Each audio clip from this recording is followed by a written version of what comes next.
दोस्तों, मैं हूँ राग वर्मा और बहुत बहुत स्वागत है आपका हमारे अपने चैनल राग क्लासेस में। और जैसा कि आपको पता है, आज हम पढ़ने वाले हैं क्लास 12 का जो हिस्ट्री है उसके सेकेंड चैप्टर राजा, किसान और नगर को। इससे पहले फर्स्ट चैप्टर में हमने क्या पढ़ा था, तो हड़प्पा सभ्यता के बारे में पढ़ा था। और इसी के बाद कौन सी सभ्यता आई थी, तो वैदिक सभ्यता, जैसा कि आपको स्क्रीन पे दिख रहा है। तो इस चैप्टर में हम वैदिक सभ्यता के बारे में पूरे डिटेल में पढ़ने वाले हैं। तो आप वीडियो लास्ट तक देखना, जिससे क्या हो आपका एक भी टॉपिक मिस ना हो जाए। अपने दोस्तों के साथ शेयर जरूर कर दीजिएगा और प्लीज़ वीडियो को लाइक कर दीजिएगा। और पहली बार अगर आप हमारे चैनल पर आए हैं तो चैनल को सब्सक्राइब कर दीजिएगा और बेल आइकन भी क्लिक कर दीजिएगा, जिससे क्या होगा आपको कोई भी वीडियो हमारा सबसे पहले आपको नोटिफिकेशन चला जाएगा। तो चलिए हम देखते हैं हड़प्पा सभ्यता की कितने वर्षों बाद ये वैदिक सभ्यता आई थी। तो आप देखो, हड़प्पा सभ्यता की लगभग 1500 वर्षों के बाद यह सभ्यता आई थी। आपसे ऑब्जेक्टिव में पूछा जा सकता है। फिर है ये जो सभ्यता थी ना, ये आर्यों की सभ्यता थी, ठीक है। और इनकी भाषा क्या थी, तो ये संस्कृत बोलते थे, ये संस्कृत भाषा बोलते थे, ठीक है। और ये जो सभ्यता थी ना, इससे वेदों की रचना की। आप देखो, जैसा किसका नाम है वैदिक सभ्यता, तो ये काम क्या की, तो ठीक इसी तरह जैसा किसका नाम है, इसमें वेदों की रचना की गई। तो इससे इसलिए हम वैदिक सभ्यता कहते हैं। और आप देखो, अगर वैदिक काल को हम बांटे ना, तो इसे हम दो भागों में बांट सकते हैं। पहला क्या हो जाएगा, तो पहला हमारा हो जाएगा ऋग्वैदिक काल और दूसरा हो जाएगा उत्तर वैदिक काल। अब ऋग्वैदिक काल में क्या होगा, तो इसमें ऋग्वेद का निर्माण हुआ होगा, रचना हुआ होगा। और जो उत्तर वैदिक काल है, मतलब और जो 3 वेद बच गए, उसका निर्माण उत्तर वैदिक काल में हुआ होगा। जैसे आपको पता होगा कि टोटल कितने वेद हैं, तो टोटल 4 वेद हैं। और ये नाम आप अच्छे से याद कर लो, मे भी ऑब्जेक्टिव में पूछा जाए।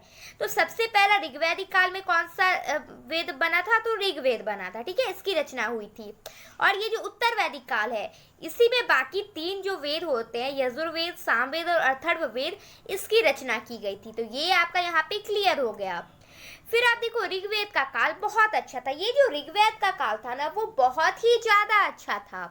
लेकिन जैसे ही उत्तर वैदिक काल आया, जनता हिंदू धर्म से परेशान हो गई। अब आप सोचोगे कि हिंदू धर्म तो इतना अच्छा धर्म है, फिर जनता इससे परेशान कैसे हो गई। और इससे पहले आप एक बात समझ लो कि हिंदू कोई धर्म नहीं होता। यहाँ क्या होता है, हम बोलचाल में बोल देते हैं हिंदू धर्म, लेकिन धर्म क्या है, तो वो सनातन धर्म है, ठीक है।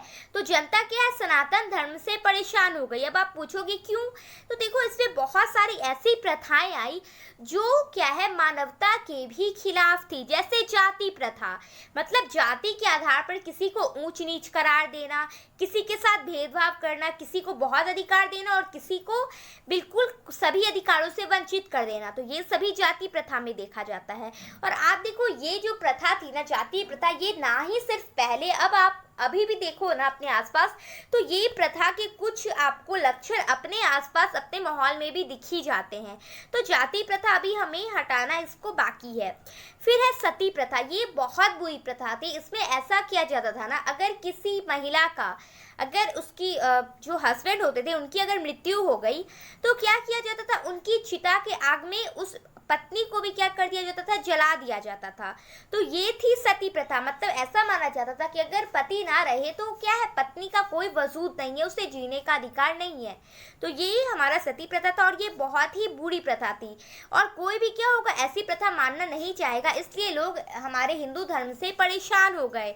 फिर है विधवा पुनर्विवाह पर रोक। आप देखो, पहले क्या होता था कि बाल विवाह होता था, मतलब छोटे छोटे बच्चियों का शादी कर दिया जाता था, बच्चों का शादी कर दिया जाता था। अब ऐसे में क्या होता था, अगर किसी दुर्घटनावश किसी की मृत्यु हो गई, किसी बच्चे के हस्बैंड की मृत्यु हो गई, तो उसे क्या करना होता था ना, कि दूसरे विवाह करने का अधिकार नहीं था। और इसके साथ ही उस पर बहुत सारे रिस्ट्रिक्शन भी लगा दिए जाते थे, जो कि क्या है, बहुत गलत है।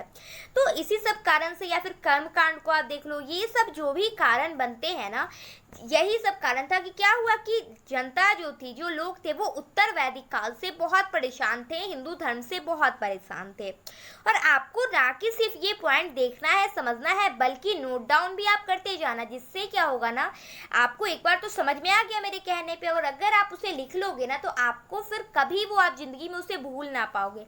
तो इसलिए क्या करना, नोट डाउन जरूर कर लेना। फिर आप देखो, यहाँ पे जो लिखा गया है ना, प्रिंसेप और प्रियदर्शी, ये डायरेक्ट मैंने हेडिंग आपके बुक से लिया है, एनसीईआरटी का जो बुक है क्लास 12 का। तो इससे आपको क्या करना है ना कि पढ़ने में आपको आसानी होगी और आप खुद भी देख सकते हो कि कहाँ कहाँ से मैंने ये जो नोट्स है वो बनाया है। आप देखो 1830 के दशक में जेम्स प्रिंसेप ने ब्राह्मणी और खरोष्टी लिपियों का अर्थ निकाला। अब ये जेम्स प्रिंसेप कौन थे मैं बता दूं कि ये ईस्ट इंडिया कंपनी के अधिकारी थे। और आप ईयर आपसे पूछा जा सकता है तो आप देख लो कि ये 1830 के दशक की मैं बात कर रही हूँ। और इसमें इन्होंने क्या किया था ना, जो ब्राह्मणी लिपि है और जो खरोष्टी लिपि है, इन दोनों का अर्थ निकाला था।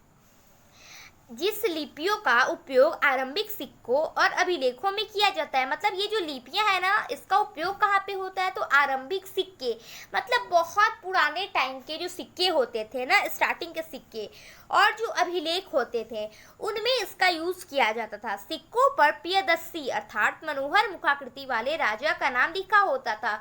और ये जो सिक्के होते थे ना, आप उसमें देखो प्रियदर्शी, देखो आप प्रियदर्शी ये क्या है, पहले का शब्द है। तो पहले क्या होता था, इतना ज़्यादा लैंग्वेज जो था वो विकसित नहीं हुआ था, तो यहाँ पे प्रियदर्शी बोला गया, लेकिन आप उससे प्रियदर्शी से भी समझ सकते हो। प्रियदर्शी हम ऐसी चीज़ों को बोलते हैं जो देखने में क्या लगे, प्रिय लगे, खूबसूरत लगे, तो वो होता है प्रियदर्शी। तो यहाँ पे क्या है, राजा के जो सुंदर मुख वाले राजा होते हैं, मनोहर मुख वाले राजा, उन्हें प्रियदर्शी बोला गया है। और आप देखो इसमें बहुत जगह राजा का नाम क्या लिखा गया था, तो अशोक भी लिखा गया था। और आप देखो ये जो सिक्के होते थे ना, वो कुछ इस तरह से दिखाई देते थे, ठीक है। तो ये आप देख लो। और ये जो अभिलेख की मैं बात कर रही थी वो इस तरह के होते हैं अभिलेख, जो कि मौर्य शासक अशोक के अभिलेख हैं, ये जो आपको स्क्रीन पे दिख रहा है, और ये सिक्के। तो ये आपका ये भी क्लियर हो गया। अब मैं आपको बताऊं कि अभिलेख क्या होता है, हो सकता है आपके क्वेश्चन में आ जाए। तो देखो, ऐसे चिन्ह जो किसी पत्थर, धातु और मिट्टी की कठोर सतह पर बने या खुदे होते थे। मतलब क्या किया जाता था ना, जो पत्थर होते हैं, ताम्र पत्ते होते हैं या फिर मिट्टी के कठोर स्तर होते हैं, उन पर खुदाई करके, आप देखो कितनी मेहनत से ये लिखा जाता था, आपको स्क्रीन पे दिख रहा होगा। और ऐसे कुछ आकृति बना दी जाती थी, और जो इसे ही हम क्या कहते हैं, अभिलेख कहते हैं। और पुराने ज़माने की जो भी हम क्या कहते हैं, जैसे हड़प्पा सभ्यता, उस वक्त हम लोग तो नहीं थे, लेकिन फिर भी हम अगर उसके बारे में अंदाज लगाते हैं, पढ़ते हैं, समझते हैं, तो ये सब इन अभिलेखों, मोहरों, इन्हीं सब के कारणों से ये मुमकिन हो पाया है। नहीं तो हमें पता ही नहीं होता कि पहले भी क्या थी, कोई सभ्यता थी। तो अभिलेख क्या है, इसलिए इतिहास में बहुत ही ज़्यादा महत्वपूर्ण जगह लेते हैं। फिर अगर मैं बात करूं जनपद की, तो ये आपको इस चैप्टर में बहुत जगह इस वर्ड का यूज मिल जाएगा। तो देखो, जनपद मतलब ऐसा भूखंड, यानी ऐसा जगह जहां कोई जन यानी कुल या फिर जनजाति अपना पांव रखती है, अर्थात बस जाती। मतलब आप देखो, कोई जनजाति जहां पे बसने लगे उसे हम जनपद कहते हैं। मतलब आप देखो, ये कुछ वर्षों की मैं बात नहीं कर रही हूँ, मतलब अरसों से अगर वो वहां रहते आ रहे हैं ना, तो वो क्या कहलाएंगे, जनपद कहलाएंगे। इस शब्द का प्रयोग आपको प्रकृति और संस्कृत दोनों ही भाषाओं में मिल जाएगा, तो इसलिए यहाँ पे आपका दोनों क्लियर हो गया। फिर हम बात करते हैं 16 महाजनपद की।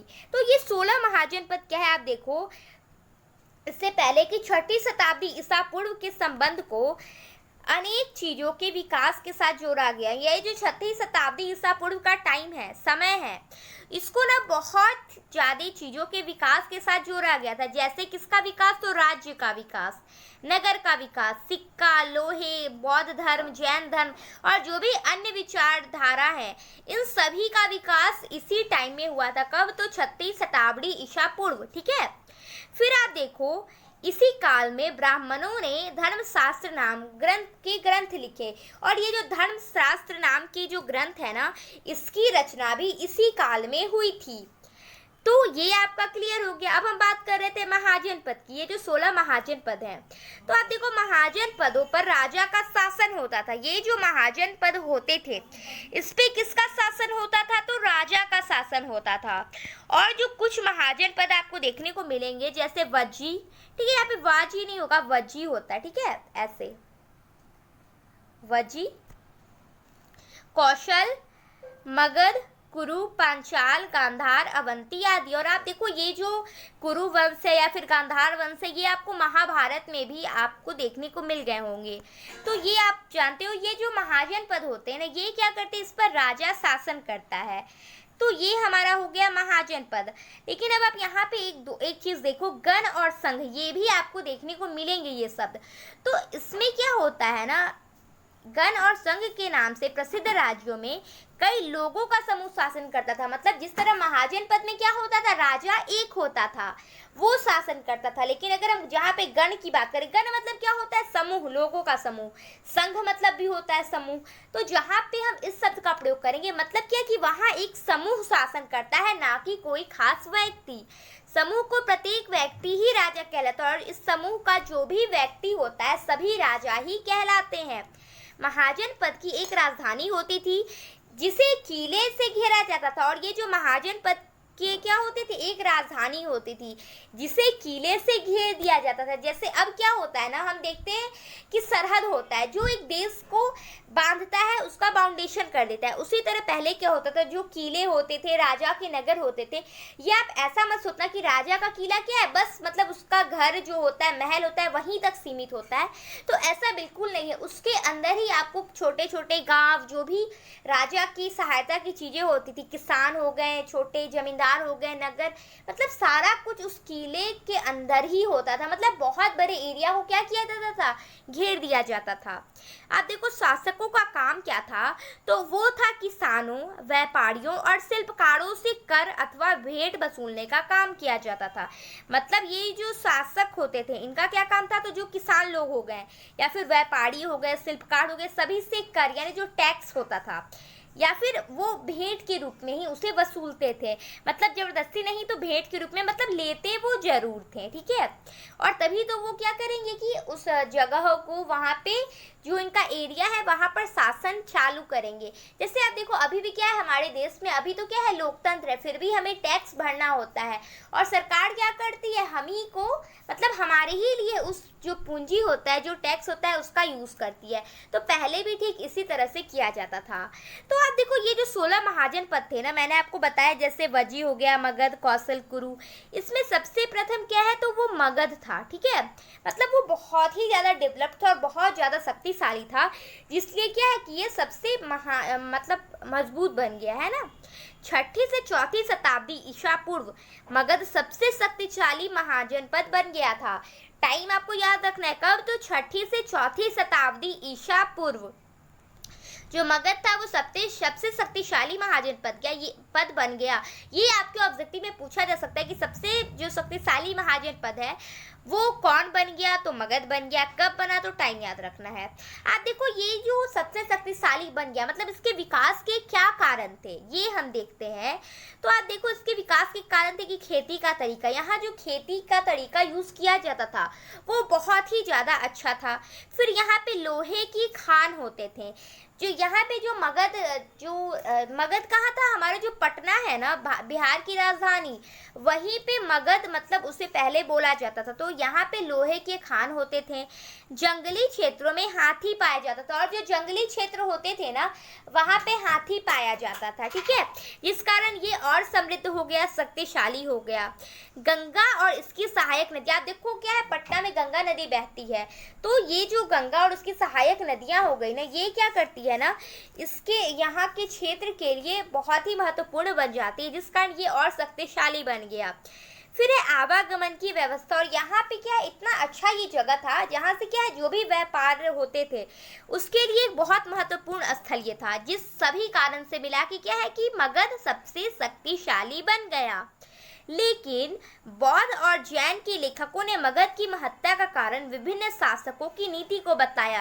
ये सब तो क्या हो गया कि आर्थिक कारण या फिर वहाँ का जो क्षेत्रीय कारण है, ये सब हो गया। लेकिन जो बौद्ध के जो लेखक हो गए या फिर जो जैन धर्म के लेखक है, वो मानते हैं ना कि इसकी महत्ता जो है, इसकी जो विशेषता है वो है कि विभिन्न शासकों की नीति, वहां पे आप देखो बहुत ही अच्छे शासकों ने क्या किया, शासन व्यवस्था चलाई। तो उनकी नीतियां इतनी बेहतर थी ना, इसलिए ये मानते हैं कि ये जो इसकी महत्ता का कारण है, ये इनकी नीतियां ही है, ना कि ये सारे जो। अब आप देखो, लेखकों के अनुसार बिंबिसार, अजातशत्रु और महापद्मानंद जैसे प्रसिद्ध राजा अत्यंत महत्वाकांक्षी शासक थे। जो लेखक है ना, उनके अनुसार जो बिंबिसार हो गए, अजातशत्रु हो गए और जो महापद्मानंद, ये जो प्रसिद्ध राजा है ना, ये बहुत ही महत्वाकांक्षी थे, मतलब बहुत ही ज़्यादा खुद के लिए काम करते थे, अपने हित के लिए अपने को ज़्यादा महत्व देते थे। इनके मंत्री नीतियों को लागू करते थे, और इनकी जो नीतियाँ होती थी ना, वो कौन लागू करता था? तो इनके मंत्री लागू करते थे, ना कि ये राजा। शुरुआत में इनकी राजधानी राजगाह यानी राजगीर थी। अब का राजगीर जो है ना, वो इनकी राजधानी थी। किनकी? तो मगध के लोगों की, ठीक है, मगध की, जिसका अर्थ क्या होता है? राजाओं का घर। राजगाह मतलब होता है जैसे राजगृह हो गया ना, मतलब राजा का घर, तो उसी तरह राजगीर, ठीक है। चौथी शताब्दी ईसा पूर्व पाटलिपुत्र को इसकी राजधानी बनाई गई थी, और जो मगध की राजधानी क्या थी? पाटलिपुत्र, वही जो पटना है हमारा। तो चौथी शताब्दी ईसा पूर्व इसको इसकी राजधानी बना गई थी। तो आपसे ऑब्जेक्टिव में पूछेगा कि प्रारंभ में मगध की राजधानी कौन थी? तो ध्यान रखना है कि अगर प्रारंभ में पूछ रहा है यानी शुरुआत में, तो शुरुआत में कौन हो जाएगा? तो राजगीर हो जाएगा। यहाँ पे बहुत सारे स्टूडेंट क्या करते हैं? गलत कर लेते हैं, तो ये आपके लिए है। और ये जो बाद में इसकी राजधानी बना दी गई, तो ये पाटलिपुत्रा यानी पटना को इसकी राजधानी बना दी गई थी। अब हम बात करते हैं एक आरंभिक साम्राज्य की। तो आप देखो, मगध के विकास के साथ ही मौर्य वंश का उदय हुआ। ये जो मगध के विकास की हम बात कर रहे हैं ना, इसके साथ ही क्या हुआ था कि मौर्य वंश का उदय हुआ था। आपको पता होगा कि जो नंद वंश के अंतिम शासक थे कौन? तो घनानंद। घनानंद ये कौन थे? तो ये थे नंद वंश के अंतिम शासक, और इन्हीं को हराकर जो चंद्रगुप्त मौर्य थे ना, वो क्या किए थे? मौर्य साम्राज्य की स्थापना की थी, ठीक है। और इनके गुरु के नाम बहुत बार पूछा जाता है, तो आपको याद रखना, इनके जो गुरु थे ना, वो चाणक्य थे। चाणक्य का 2-3 नाम है, विष्णुगुप्त, कौटिल्य। तो अलग अलग नामों से क्वेश्चन पूछ लिया जाता है, तो बच्चे कंफ्यूज हो जाते हैं। आप देख लो कि ये तीनों नाम एक ही इंसान के हैं, जो क्या थे कि मौर्य साम्राज्य के जो संस्थापक है चंद्रगुप्त मौर्य, उनके गुरु थे, बाद में मंत्री बन गए, ठीक है। और इनकी एक रचना के बारे में भी पूछा जाता है, जो कि थी अर्थशास्त्र। और आप देखो, इसका नाम क्या है? अर्थशास्त्र, लेकिन इसमें अर्थशास्त्र के बारे में कुछ नहीं लिखा गया है, बल्कि राजनीति के बारे में लिखा गया है। तो ये आपको पता होना चाहिए था। अब आप देखो, इसका जो फैलाव था, यानी ये जो मौर्य वंश था, इसका फैलाव कहाँ था? तो पश्चिमोत्तर से अफगानिस्तान और बालूचिस्तान तक फैला था। ये पश्चिम उत्तर साइड में अफगानिस्तान से लेकर बालूचिस्तान तक फैला हुआ था। इसके पुत्र अशोक, जो आधुनिक भारत के सुप्रसिद्ध शासक माने जाते हैं, और उनके जो पौत्र थे, है ना, पुत्र नहीं पौत्र यानी पोते, ठीक है, इनके जो पौत्र थे वो कौन थे? तो अशोक थे। तो आपको अशोक के बारे में पता होगा कि ये बहुत ही बड़े सम्राट थे, और अशोक ने कलिंग का युद्ध जीता था, और ये कलिंग का युद्ध बहुत ही ज़्यादा फेमस है। और कलिंग किसका पुराना नाम है? तो मैं बता दूं, जो आधुनिक उड़ीसा है ना, उसे ही हम पहले कलिंग कहते थे, और ये थे अशोक ने ही इस युद्ध को जीता था। फिर हम बात करते हैं, इसकी राजधानी भी पाटलिपुत्रा ही थी, और ये जो मौर्य वंश था ना, इसकी भी राजधानी कहाँ थी? तो ये पाटलिपुत्रा ही इसकी राजधानी थी। फिर आप देखो, मौर्य वंश की जानकारी के स्रोत, मतलब कौन कौन चीजें ऐसी है, क्या क्या ऐसी चीजें हैं जिससे क्या हो, हमें मौर्य वंश के बारे में पता चलता है। तो ये हम देखते हैं। सबसे पहले क्या है? पुरातत्विक प्रमाण, यानी जो पुरातत्व के प्रमाण मिले हैं ना, वो इसकी जानकारी हमें देते हैं। फिर है विशेष मूर्ति कला।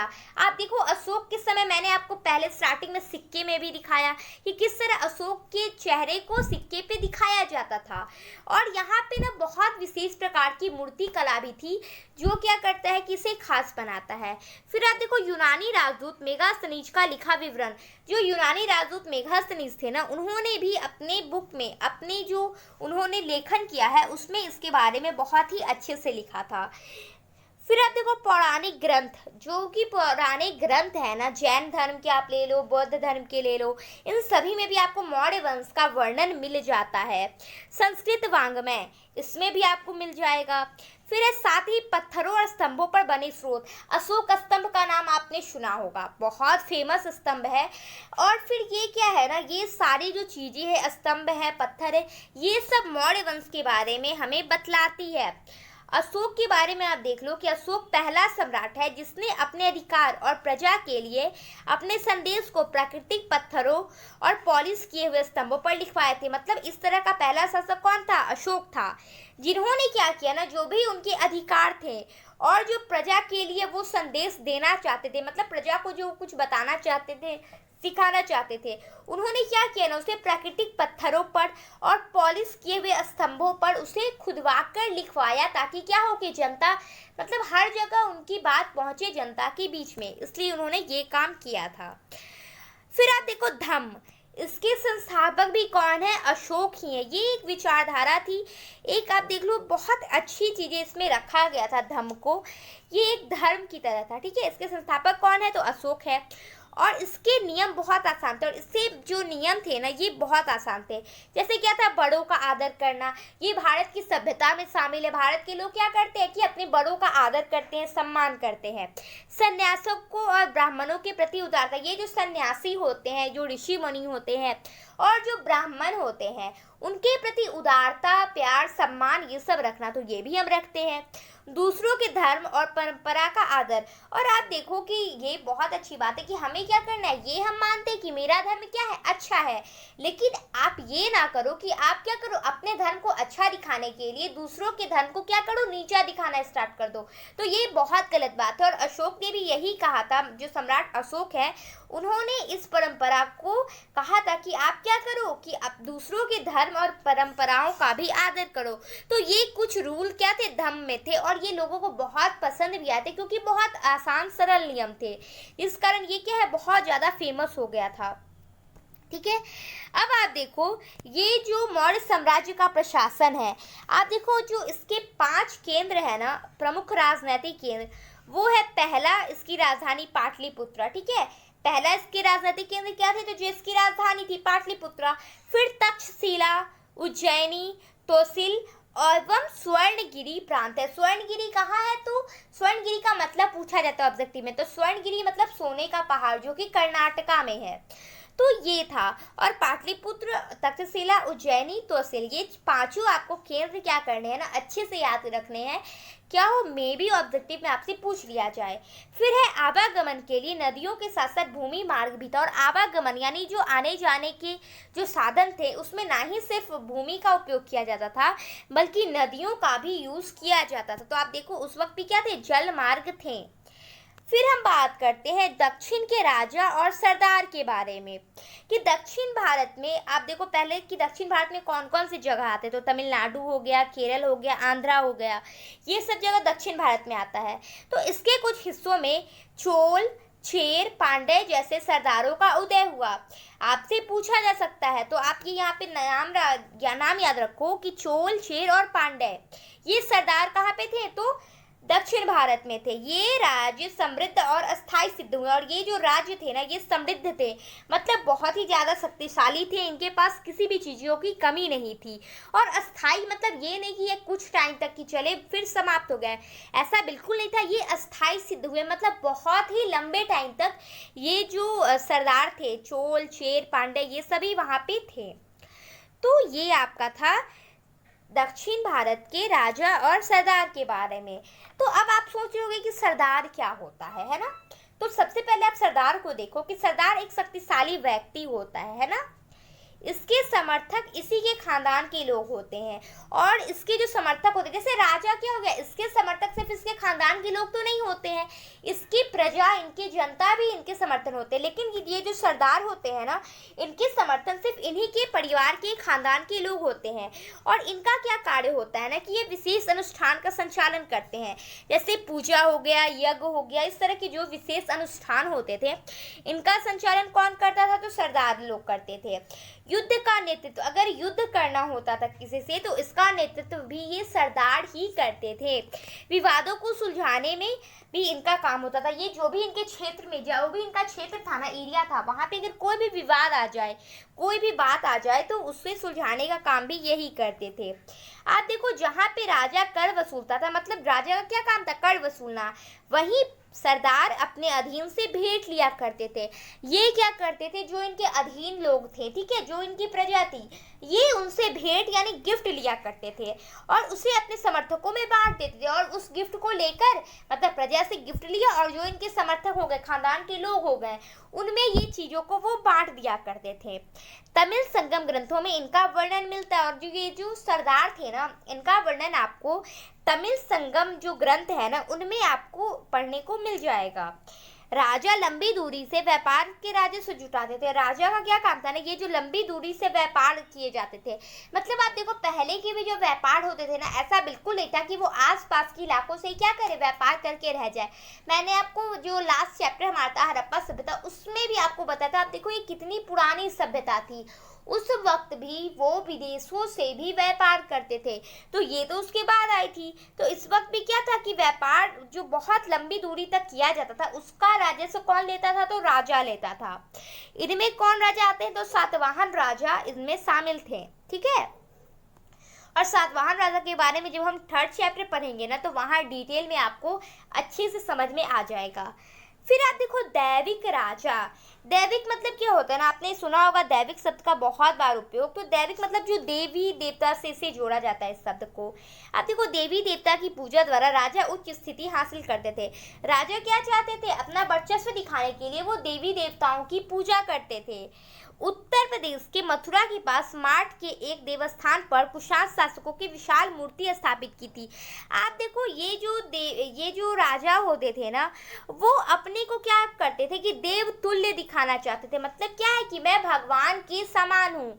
तो ये किनका कहना था, तो उस वक्त के राजा का कहना था। और जो मथुरा के पास एक माट जगह का नाम है, ठीक है, वहाँ पे एक देवस्थान है, वहाँ पे आपको कुषाण शासक की विशाल मूर्ति स्थापित दिखेगी। तो ये क्या है कि वो दिखाना चाहते थे कि वो क्या है कि भगवान के भेजे हुए फरिश्ते हैं, या फिर मतलब अपने आप को भगवान के तुल्य देव तुल्य बताना चाहते थे, इसलिए तो वो मूर्तियों की स्थापना करते थे। इन मूर्तियों के माध्यम से राजा खुद को देव तुल्य पेश करते थे। मतलब क्या है कि मैं मैं भगवान की तरह हूँ, तुम लोग। अब आप देखो गुप्त साम्राज्य। इसमें हम क्या पढ़ेंगे, जो गुप्त साम्राज्य की विशेषता थी उस बारे में हम सारा डिटेल में पढ़ेंगे। तो सबसे पहले देखो इसका टाइम क्या था, तो चौथी शताब्दी ईस्वी में इसका टाइम था। मतलब इसके आसपास से ये साम्राज्य क्या हुआ था, उभर के सामने आया था। तो चलिए हम स्टार्ट करते हैं इस टॉपिक को कि इनका इतिहास साहित्य अभिलेखों और सिक्कों के लिए महत्वपूर्ण है। ये जो गुप्त साम्राज्य है ना, कि इनका सबसे बड़ा जो मतलब महत्वपूर्ण योगदान है वो आपको दिखेगा या तो अभिलेखों में दिखेगा, साहित्यों में दिखेगा, या फिर सिक्कों में इसका स्थान बहुत महत्वपूर्ण हो जाता है। इनका इतिहास आप देखो यहाँ पे लिखा भी गया है, साहित्य, अभिलेख, सिक्कों और प्रयाग प्रशस्ति की रचना।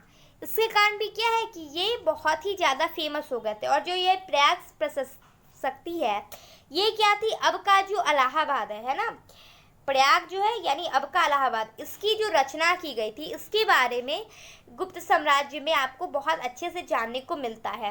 इस विषय में समुद्रगुप्त के दरबार के राजकवि हरिसेन ने संस्कृत भाषा में लिखा है। ये ऑब्जेक्टिव में आता है, इसलिए मैंने आपको हाईलाइट करके आपको दिख रहा होगा कि मैंने यहाँ पे लिखा है। तो ये सारा फिर से रिपीट कर रही हूँ कि कॉपी में नोट डाउन जरूर कर दीजिएगा और कमेंट करिएगा कि आपको ये वीडियो कैसा लग रहा है। तो देखो इस विषय में क्या है कि समुद्रगुप्त के जो दरबार के राजकवि थे, उन्होंने अपनी एक संस्कृत भाषा में एक रचना की थी, हरिसेन, उसमें इन्होंने लिखा है। फिर हम बात करते हैं जनता के बीच राजा की छवि।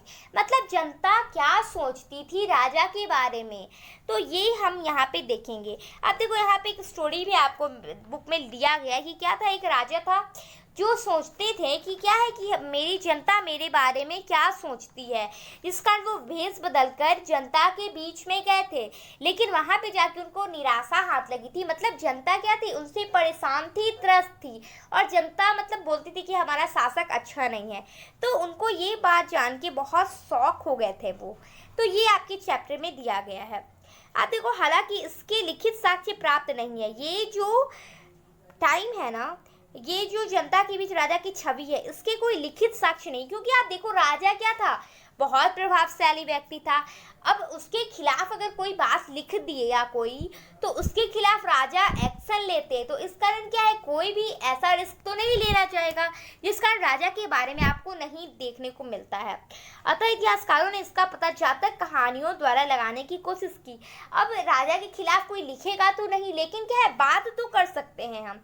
तो पहले जातक कहानियां मतलब ऐसी कहानियां जो क्या होती थी कि मतलब जो दादा दादी होते वो अपने बच्चों को बताते हैं, फिर वो उनके बच्चे को, मतलब इस तरह ऐसी कहानियां जो मतलब क्या है कि बोल बोल के ही एक जनरेशन से दूसरे जनरेशन तक पहुंचा दी जाती थी।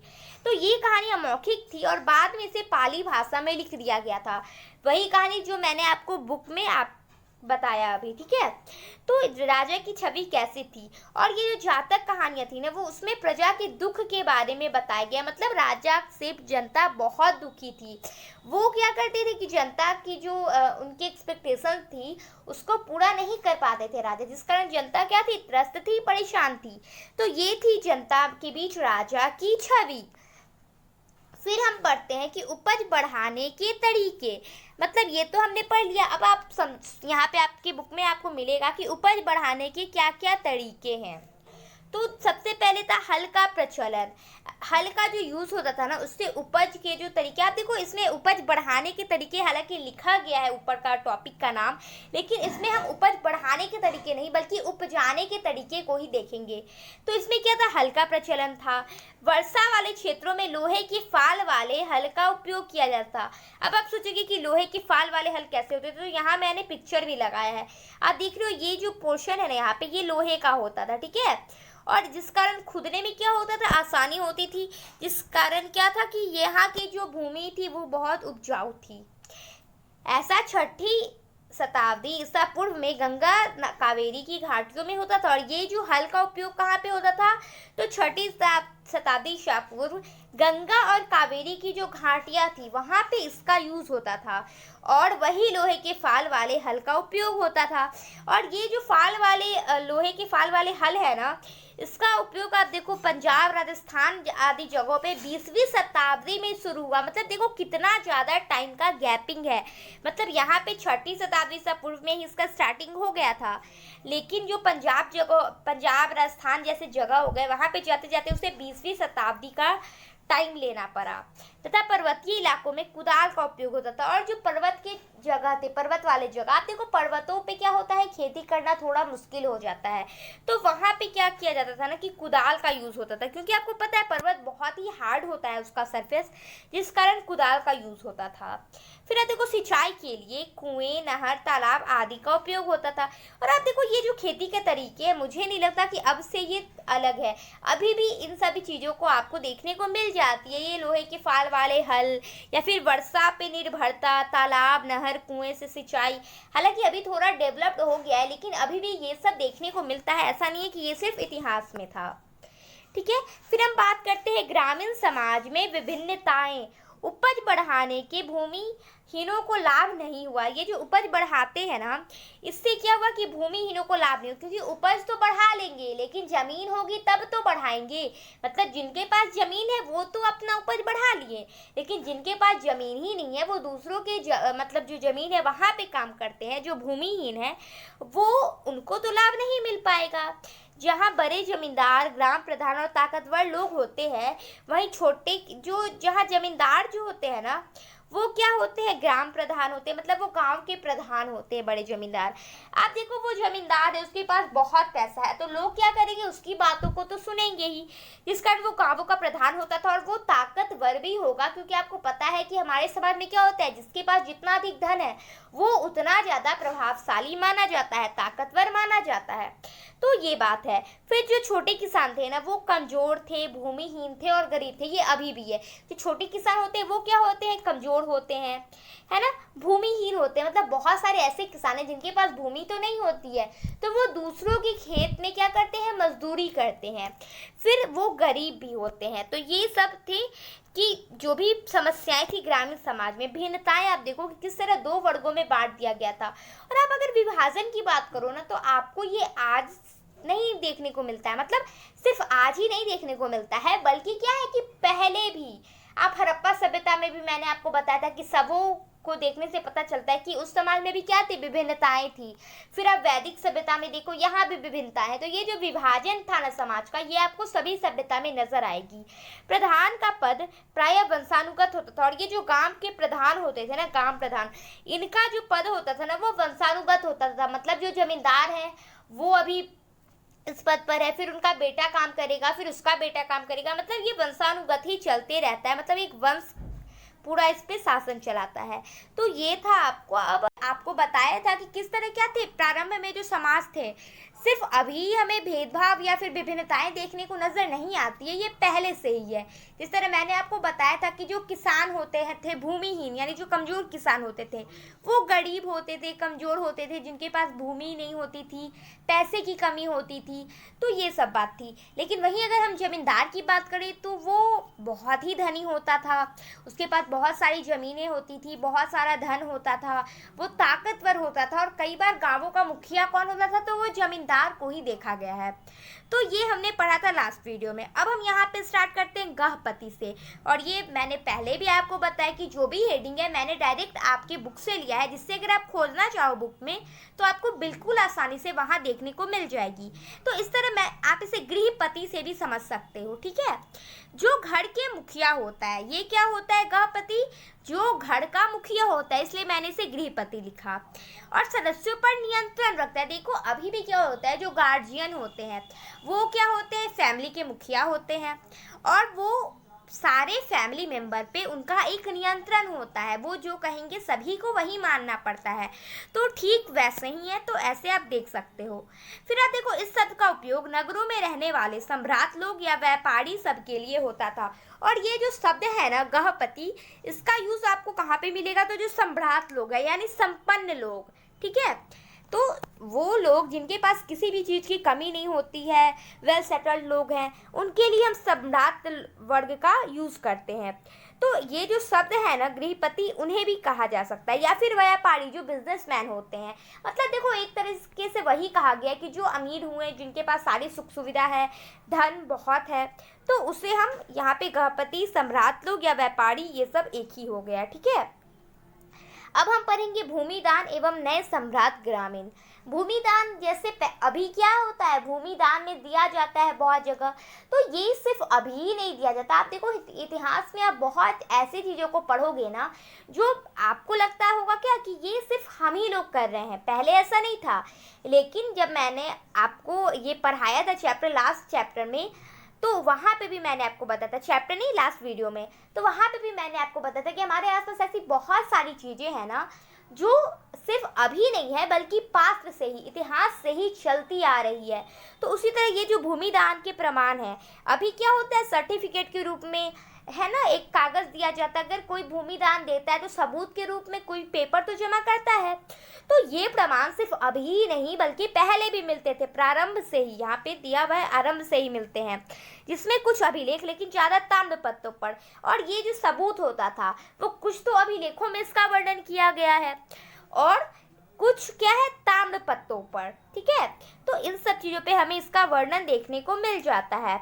और भूमि दान लेने वाले को प्रमाण के रूप में दिया जाता था। जैसे अभी हम क्या करते हैं, अगर किसी से कोई सामान खरीदे तो बदले में हमें क्या मिलता है, मतलब अगर हम जमीन खरीदे तो वो इंसान क्या करता है, उस जमीन का जो भी कागजात होते हैं वो सारे हमें दे देता है। तो वैसे ही पहले भी होता था, जो भूमि दान के बाद जो प्रमाण के रूप में क्या किया जाता था कि वो ताम्रपत्रों पर या अभिलेखों पर उस चीज को लिखवाकर और उसे दे दिया जाता था। और ये जो भूमिदान होता था ना, ये ज़्यादातर ब्राह्मणों को दिया जाता था और धार्मिक संस्थाओं को दिया जाता था। जो बड़े बड़े चैरिटी करते थे इस तरह के लोगों को दे दिया जाता था, धार्मिक संस्थाओं को दे दिया जाता था, या फिर ब्राह्मणों को दान दिया जाता था। तो ये तो आप देखो अभी भी क्या है, ब्राह्मणों को बहुत दान दिया जाता है, तो उसी तरह है। ये अभिलेख तमिल, तेलुगु आदि में मिलते हैं, सबसे अधिक संस्कृत में है।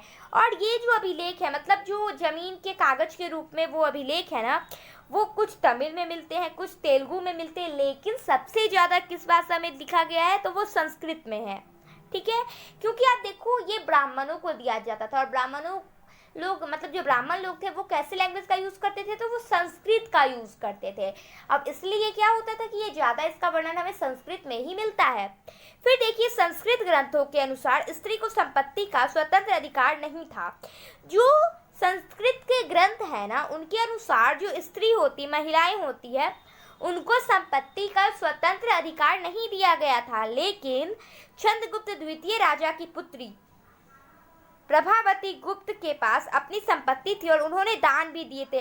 और ये आप देख लो, ये ऑब्जेक्टिव में पूछा जाता है कि जो प्रभावती थी वो किनकी पुत्री थी, तो ध्यान रखना है चंद्रगुप्त द्वितीय। अगर ऑब्जेक्टिव में सिर्फ चंद्रगुप्त रहा तो आप वो नहीं डाल देना, बल्कि चंद्रगुप्त द्वितीय डालना है। और इनकी पुत्री जो प्रभावती है ना, उनके पास संपत्ति भी थी अपनी और उन्होंने दान भी दिया था। तो ये आपका क्लियर हो गया। फिर देखिए, हम बात क्या की, इससे पहले अगर आपको ये मुझे बता दो पहले कि अगर आपको मेरा वीडियो फास्ट लगता है कि मैं जल्दी बोलती हूँ, तो आप क्या करो ना कि वीडियो को पॉज करके देखो, ठीक है, एक एक बातों को समझो। लेकिन क्योंकि बहुत सारे ऐसे स्टूडेंट हैं ना जिन्हें क्या होता है कि चैप्टर बहुत जल्दी में ख़त्म करना होता है ना, तो ऐसे में उनको परेशानी हो जाएगी अगर मैं धीरे बोलूँ, तो इसलिए मैं थोड़ा फास्ट बोलती हूँ। लेकिन अगर आपको परेशानी हो रही है तो आप क्या करो, पॉज करो, बातों को समझो, इतना समझ में आ गया, फिर वीडियो स्टार्ट करो, फिर आगे पढ़ो, ठीक है। तो देखिए, हम नगरीय जनसंख्या की बात करते कि नगर में कौन से लोग रहते थे। तो नगर में दो तरीके के लोग रहते थे, एक सम्राट वर्ग था और दूसरा था शिल्पकार वर्ग। अब जो सम्राट वर्ग था ना, वो होते हैं अमीर और संपन्न वर्ग, मैंने पहले भी आपको बताया। तो ये लोग रहते थे। अब आप एक चीज़ों को समझो कि जिस तरह आप समझते होगे ना कि जो नगर होते किले, यहाँ पे है शासक वर्ग व राजा किलेबंद नगर में रहता है। तो ये आप बिल्कुल मत समझना कि राजा मतलब किलाबंद कहाँ पे होगा, सिर्फ उसके घर के आसपास बाउंड्री दे दी जाएगी। तो ऐसा बिल्कुल नहीं होता था। जैसे अभी क्या होता है, लोग अपने घर को बस चारों तरफ से बाउंड्री वॉल से घेर लिए तो उन्हें लगता है कि बस हो गया। तो पहले के जो राजा होते थे ना, वो इतने छोटे लेवल पे नहीं करते थे बाउंडेशन।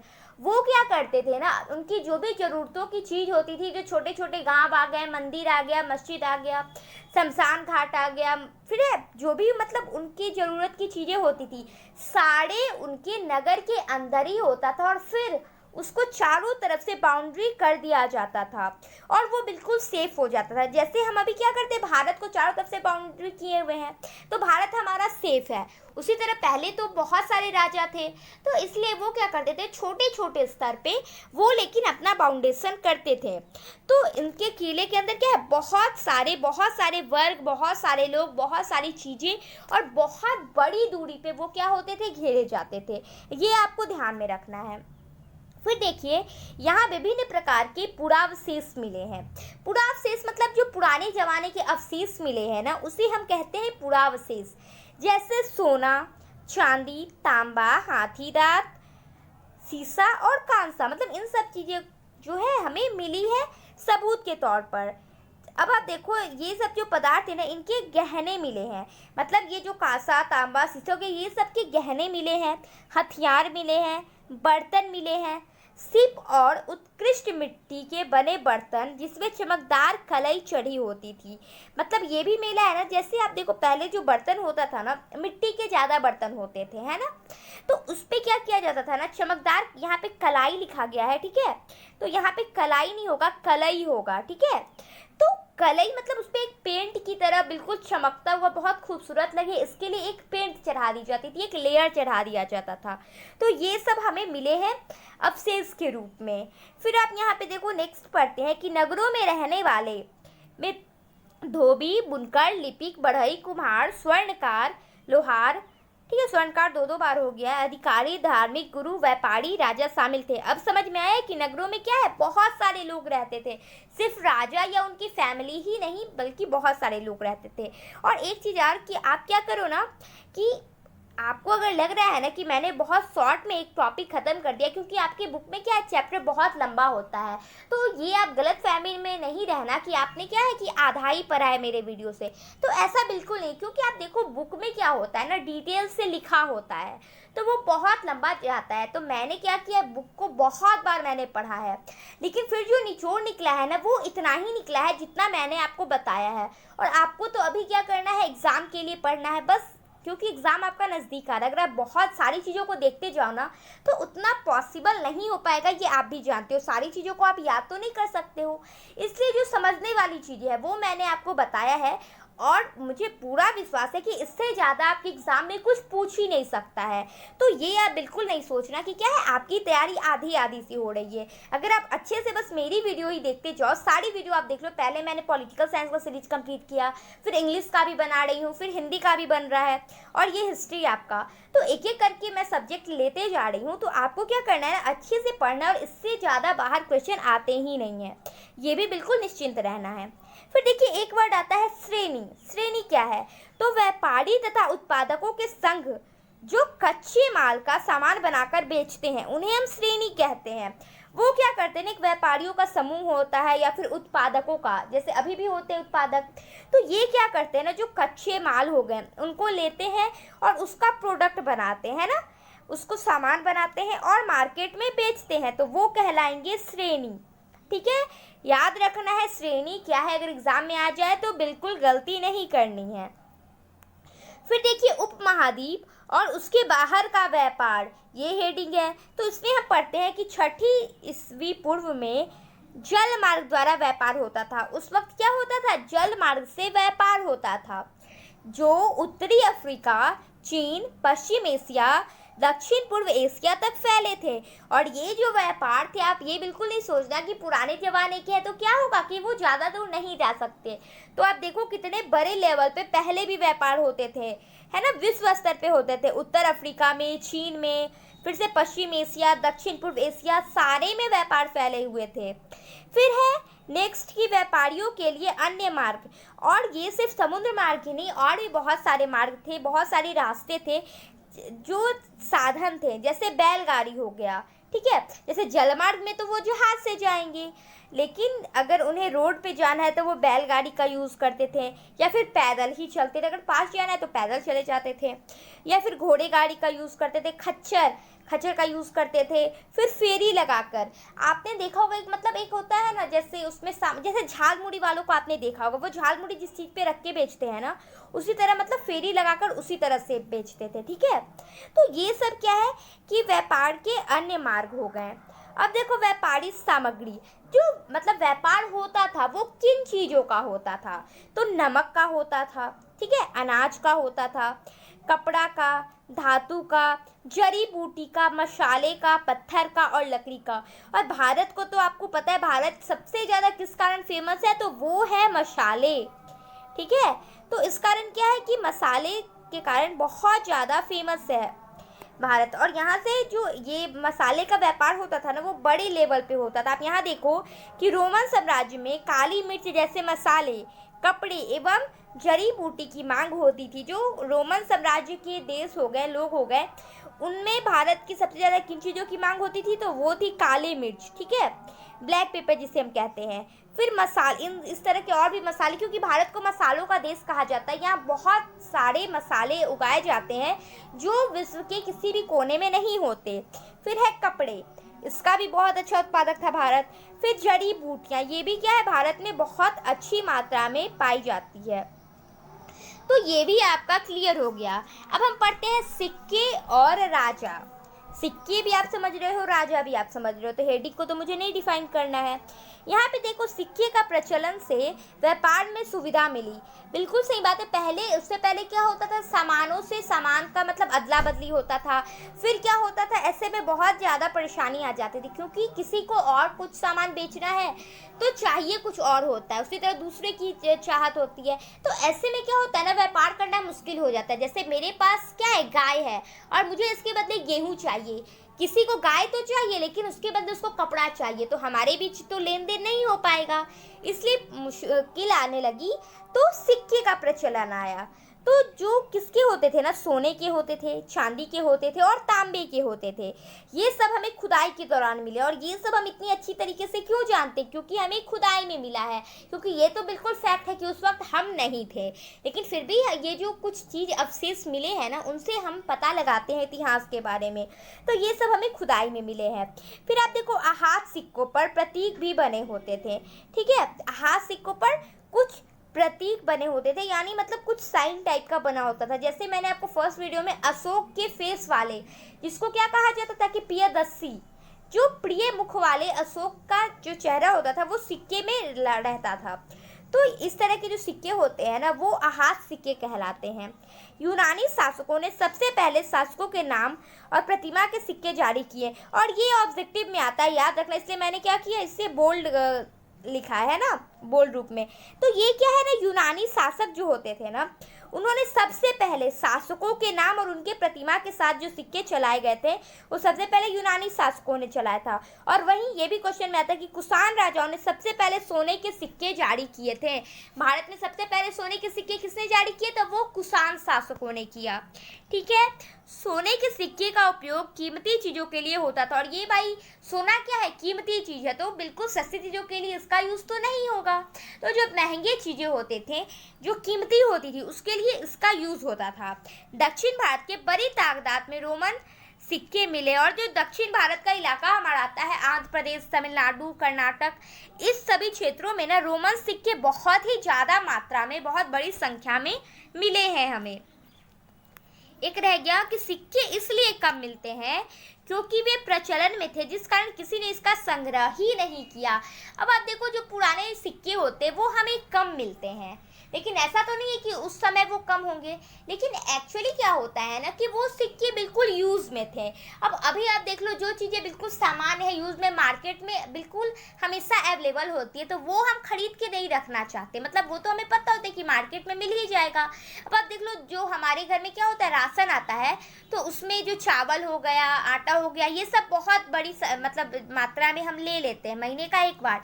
लेकिन जो दूध जैसी चीज़ें हो गई, बिस्किट हो गई, तो ये सब क्या कहते हैं, हमें पता होता है कि अगर नहीं भी, हम कम भी नहीं है, तो मार्केट में अवेलेबल है, हम तुरंत खरीद लेंगे, तो इसका हम संग्रह ज़्यादा नहीं करते। तो ठीक उसी तरह ये जो सिक्के थे, उस वक्त लोगों को क्या लग रहा था कि ये तो कॉमन है, ये तो सभी के पास है ही, तो इसे बचा के क्यों रखना है, इसलिए क्या है कि ये हमें कम मिलते हैं। तो आई होप आपको अच्छे से समझ में आ रहा होगा। अब आप देखो, अभिलेखों का आज कैसे निकाला जाता है। अभिलेखों का मतलब जो अभिलेख होते हैं ना, आज नहीं, यहाँ पे अर्थ लिखना था, ठीक है, एक्चुअली बहुत लिखना होता है, थोड़ा सा क्या होता है, मिस टाइपिंग हो जाता है। तो यहाँ जो अभिलेख का अर्थ कैसे निकाला गया, ये हमें पता करना है। तो आप देखो, अक्षरों को पढ़कर हमें कैसे पता चलेगा, क्योंकि अभिलेखों को हमने तो नहीं बनाया, फिर भी हम क्या करते हैं कि इतिहास के बारे में बहुत सारी जानकारी रखते हैं, चाहे वो हड़प्पा सभ्यता हो, सबसे पुरानी सभ्यता है, या फिर कोई भी सभ्यता हो, वैदिक सभ्यता हो, तो सभी के बारे में हमें पता है, तो वो अभिलेखों से होता है। अब उसका अर्थ हम पढ़ के निकालते हैं या फिर तुलना करके निकालते हैं। मान लो कि ऐसे चित्र वाले क्या है, हड़प्पा सभ्यता में मिले, तो फिर ऐसे चित्र, जो नए टाइप के चित्र मिलेंगे, ये तो हम श्योर हो जाएंगे कि वे हड़प्पा सभ्यता के नहीं है, तो वो किसी और सभ्यता के होंगे। ऐसे में हम क्या करते हैं, कंपेयर कर करके, तुलना कर करके अंदाजा लगा लेते हैं। भारतीय पंडितों की मदद से यूरोपीय विद्वानों ने पांडुलिपि का अध्ययन किया। देखिए, इन्होंने, यूरोपीय विद्वानों ने जो पांडुलिपि का अध्ययन किया ना, इसमें उन्होंने मदद किससे ली, तो भारतीय पंडितों ने से ली। ठीक है, तो ये आपका क्लियर हो गया। फिर आप देखो, जेम्स प्रिंसेप ने अशोक के समय की ब्राह्मणी लिपि का अर्थ निकाला। जो जेम्स प्रिंसेप है, मैंने फर्स्ट वीडियो में भी इनके बारे में आपको बताया था कि ये ईस्ट इंडिया कंपनी के अधिकारी थे, और इन्होंने ना कि सिर्फ ब्राह्मणी लिपि बल्कि खरोष्ठी लिपि का भी अर्थ निकाला था।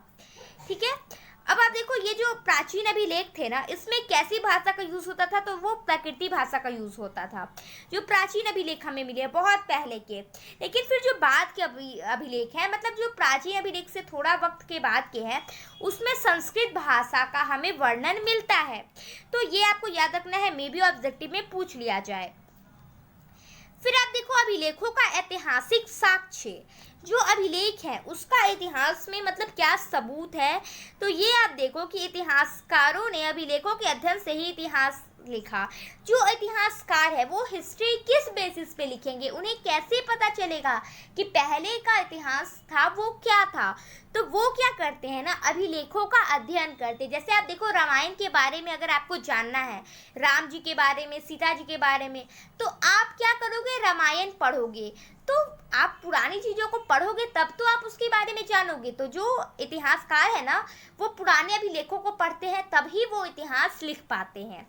फिर आप देखो अशोक के जो अभिलेख है ना, वो 2 अभिलेख हैं। वैसे तो बहुत मिले हैं, फिर भी मतलब जो 2 अभिलेख है ना, एक है देवांश प्रिय, यानी होता है देवताओं का प्रिय। मैंने आपको बताया था कि पहले के शासक क्या होते थे, अपनी मूर्तियां बनवाते थे ये दिखाने के लिए कि वो भगवान के तुल्य है, मतलब भगवान के मतलब अपने आप को बराबर दिखाना चाहते थे।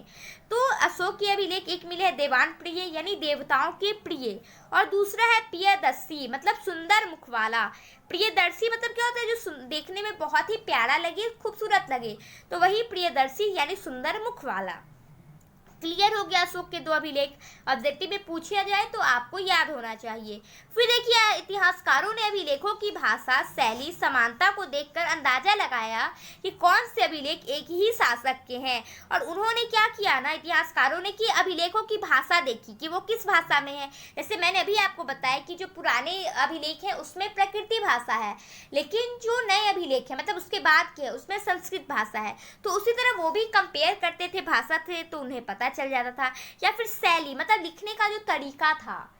फिर समानता मतलब वही देखने में कितना सेम लग रहा है। इन सभी चीजों को देखकर क्या किया जाता था कि अंदाजा लगाया जाता था। फिर आप देखो कि अभिलेख साक्ष्य की सीमा मतलब जो उसका सबूत मिला है ना वो किस लेवल पे मिला है, मतलब उसकी क्या क्या सीमा थी, और मतलब किस तरीके से हम उसे पढ़ते हैं, क्या प्रॉब्लम्स आती है, ये सारे आप देखो कि बहुत बार शब्द इतने हल्के हो जाते हैं कि जिसे पढ़ने में कठिनाइयाँ होती है। जैसे आप देखो ये जो अभिलेख लिखे हुए ये बहुत पहले के हैं। आप देखो अगर आप 2 साल की कॉपी आप अपनी पुरानी उठाकर देखो तो उसका भी रंग क्या थोड़ा थोड़ा मतलब धुंधला टाइप का दिखने लगता है, और ये तो बहुत मतलब हम बोल भी नहीं सकते इतने ज़्यादा पुराने हैं। तो ऐसे में क्या है ना कि इसके जो शब्द है ना, इसकी जो लिखावटें है वो थोड़ी थोड़ी हल्की पड़ गई है, जिस कारण पढ़ने में कठिनाइयाँ आ जाती है। फिर अभिलेखों का हर बात पर अंकित नहीं की जाती थी, और जो अभिलेख होते थे उस पर हर बात तो अंकित नहीं की जाती थी, क्योंकि देखो ये अभिलेख कौन लिखते थे, जो राजा के लोग होते थे। अब राजा के लोग क्या करेंगे, सारी चीज़ों को तो नहीं लिखेंगे, वो राजा की बड़ाई लिख देंगे, लेकिन राजा के बारे में कुछ गलत तो नहीं लिखेंगे ना, क्योंकि वो राजा के आदमी ही थे। तो इसलिए क्या है ना कि अभिलेखों में बहुत सारी चीज़ों का वर्णन हमें नहीं मिलता है। अभिलेखों को हमेशा वही विचार व्यक्त करते हैं जो बनाने वाले के होते हैं। और जैसे देखो मैं अगर अभी आपको पढ़ा रही हूँ तो मैं आपको वही चीज़ें बताऊंगी ना जो मेरा मतलब जो विचार रहेगा, मैं अपनी सोच को बताऊंगी। तो उसी तरह जो अभिलेख लिखते हैं ना उसमें हमें पूरे समाज का तो पता नहीं चलेगा। अब मैं आपको पढ़ा रही हूँ तो मैं अपने आसपास के लोगों की सोच आपको नहीं बता रही हूँ ना, मैं अपनी थॉट को आपको बता रही हूँ। तो उसी तरह अभिलेख जो लिखते थे वो सभी के सोच को तो नहीं वर्णित कर सकते, इसलिए उन्होंने अपनी सोच को लिखा, जिस कारण हमें क्या है कि पूरा अच्छे से पता नहीं चलता है, साक्ष्य नहीं मिलता है। अभिलेखों के शब्द का वास्तविक अर्थ निकालना कठिन था, और पहले के जो भाषा थी वो भी अलग थी अभी से। तो ऐसे में क्या है ना कि अभिलेखों का जो वास्तविक अर्थ है ना वो नहीं निकल पाया, इस कारण क्या है कि परेशानियां होती है। और यहाँ पे मैंने आपको एक चीज़ बताया था अशोक के अभिलेख, तो बहुत सारे अभिलेख मैंने आपको बताया था, लेकिन मैंने ये बताना मैंने छोड़ दिया था कि क्या है टोटल 44 ठीक है 44 अभिलेख जो है वो अशोक के मिले हैं, जिसमें से 2 मैंने यहाँ पे आपको लिख दिया है जिससे आपको समझ में आ जाएगा। तो वीडियो अगर आपको अच्छा लगा ना तो अपने दोस्तों के साथ प्लीज़ करके शेयर कर दिया करो, क्योंकि मुझे नहीं पता 12th में कितने सारे स्टूडेंट्स हैं, मेरा तो लिंक नहीं है सभी से। अगर आपको क्या है आप उसी क्लास में पढ़ रहे हो तो आप शेयर करोगे तो उनके पास जल्दी से पहुँच जाएगा। और हमारे चैनल को सब्सक्राइब कर दीजिएगा, वीडियो को लाइक जरूर कर दीजिएगा, और प्लीज़ कमेंट कर दिया करो जिससे हमें भी पता चले कि हमने क्या है किस तरीके से जो कमी छोड़ी है वो हम पूरा करेंगे, या फिर किस तरह हमने वीडियो बनाया है ये हमें पता चलता है। इसलिए कमेंट जरूर करके कर दिया कीजिए। Bye bye.